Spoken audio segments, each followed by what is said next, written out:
ಬೆಂಗಳೂರಿನಲ್ಲಿ ಖಾಸಗಿ ಶಾಲೆ ಕನ್ನಡ ವಿರೋಧಿ ನಡೆಯನ್ನ ತೋರಿದೆ. ಅದು ಹೇಗೆ?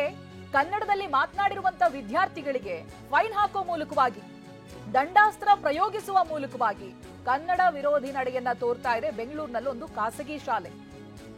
ಆಂಗ್ಲ ಭಾಷೆನಲ್ಲಿ ಮಾತ್ರ ಮಾತಾಡಬೇಕು ಅಂತ ಒತ್ತಡ ಹೇರಲಾಗ್ತಾ ಇದೆ ವಿದ್ಯಾರ್ಥಿಗಳ ಮೇಲೆ. ಇದು ಸಿಂಧಿ ಪ್ರೌಢಶಾಲೆ ಅಂತ. ಈಗ ಸಿಂಧಿ ಪ್ರೌಢಶಾಲೆ ವಿರುದ್ಧವಾಗಿ ವಿದ್ಯಾರ್ಥಿಗಳು ಆರೋಪ ಮಾಡ್ತಾ ಇದ್ದಾರೆ. ಕುಮಾರಕೃಪಾ ರಸ್ತೆಯಲ್ಲಿ ಬರುತ್ತೆ ಈ ಸಿಂಧಿ ಪ್ರೌಢಶಾಲೆ. ಶಿಕ್ಷಣ ಇಲಾಖೆಯ ಉಪನಿರ್ದೇಶಕರಿಗೆ ಪ್ರಾಧಿಕಾರ ಇದಾಗಲೇ ಒಂದು ಪತ್ರವನ್ನ ಬರೆದಿದೆ. ಭೇಟಿ ಕೊಡಿ ಅಂತ ಕನ್ನಡ ಅಭಿವೃದ್ಧಿ ಪ್ರಾಧಿಕಾರ ಸೂಚನೆ ಕೂಡ ಕೊಟ್ಟಿದೆ. ಅಧ್ಯಕ್ಷ ಪುರುಷೋತ್ತಮ್ ಬಿಳಿಮಲೆ ಒಂದು ಸೂಚನೆ ಕೊಟ್ಟಿದ್ದಾರೆ. 1 ವಾರದ ಒಳಗೆ ಪ್ರಾಧಿಕಾರಕ್ಕೆ ವರದಿಯನ್ನು ನೀಡುವುದಕ್ಕೂ ಕೂಡ ಸೂಚನೆಯನ್ನ ಕೊಡಲಾಗಿದೆ. ನಮ್ಮ ಪ್ರತಿನಿಧಿ ಲಕ್ಷ್ಮೀನಾರಾಯಣ್ ಒಂದು ಪ್ರತ್ಯಕ್ಷ ವರದಿ ಕೊಟ್ಟಿದ್ದಾರೆ ಈ ವಿಚಾರಕ್ಕೆ ಸಂಬಂಧಪಟ್ಟ ಹಾಗೆ. ಬನ್ನಿ ನೋಡೋಣ. ಕರ್ನಾಟಕದಲ್ಲಿ ಕನ್ನಡನೇ ಸಾರ್ವಭೌಮ ಭಾಷೆ, ಆಡಳಿತ ಭಾಷೆ ಕೂಡ ಇದು. ಆದರೆ ಬೆಂಗಳೂರಿನಲ್ಲೇ ಕನ್ನಡಕ್ಕೆ ಅಸ್ತಿತ್ವ ಇಲ್ಲದೆ ಇರತಕ್ಕಂಥ ಪರಿಸ್ಥಿತಿ ನಿರ್ಮಾಣ ಆಗಿದೆ. ಯಾಕಂದ್ರೆ ಆ ರೀತಿ ಒಂದು ಘಟನೆ ನಡೆದಿದೆ ಬೆಂಗಳೂರಿನಲ್ಲಿ.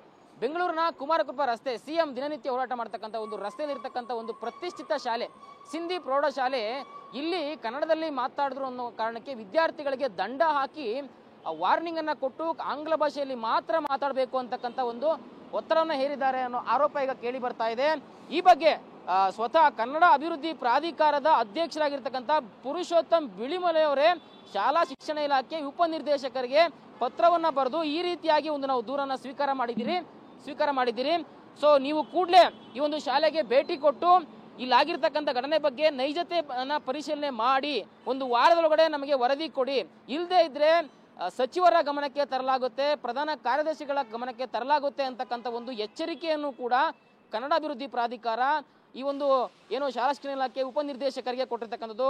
ಸೊ ಒಟ್ಟಾರೆ ನೋಡಿ, ಕರ್ನಾಟಕದಲ್ಲೇ ಬೆಂಗಳೂರಿನಲ್ಲೇ ಕನ್ನಡ ಯಾವ ಸ್ಥಿತಿಗೆ ಬಂದಿದೆ ಅಂತ. ಕನ್ನಡ ಮಾತಾಡೋದು ಕೂಡ ತಪ್ಪು ಅನ್ನೋದಾದ್ರೆ ಹೇಗೆ? ಏನು ಈ ಒಂದು ಶಾಲೆಗೆ ಬರ್ತಕ್ಕಂಥ ಮಕ್ಕಳು ಯಾರ್ಯಾರು ಮಾತೃಭಾಷೆ ಕನ್ನಡ ಇರುತ್ತೆ, ಸೊ ಅವ್ರ ಜೊತೆಲಿ ಯಾರು ಕನ್ನಡ ಮಾತಾಡ್ತಾರೆ, ಅವ್ರ ಜೊತೆ ಕನ್ನಡ ಮಾತಾಡೋಕ್ಕೆ ಸಾಧ್ಯವಾಗದೇ ಇರುವಂಥ ಪರಿಸ್ಥಿತಿ ಈಗ ನಿರ್ಮಾಣ ಆಗಿದೆ. ನಿಜಕ್ಕೂ ಕೂಡ ದುರಂತ ಅಂತ ಹೇಳ್ಬೇಕು. ಸೊ ಈ ರೀತಿಯ ಒಂದು ಆರೋಪ ಈಗ ಸಿಂಧಿ ಕಾಲೇಜ್ನ ವಿರುದ್ಧ ಕೇಳಿ ಬರ್ತಾ ಇದೆ.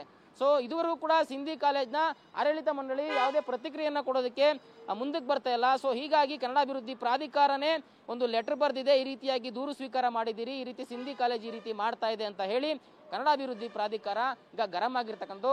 ಸೊ ಒಟ್ಟಾರೆ ಏನೋ ಈ ಒಂದು ಶಾಲೆ ಕೂಡ ಉತ್ತರ ಕೊಡೋದಕ್ಕೆ ರೆಡಿ ಇಲ್ಲ. ಕನ್ನಡ ಇಲ್ಲಿ ಒಂದು ಘಟನೆ ಆಗಿದೆ ಅಂತಕ್ಕಂಥ ಒಂದು ಗಂಭೀರ ಆರೋಪ ಕೇಳಿ ಬರ್ತಾ ಇದೆ.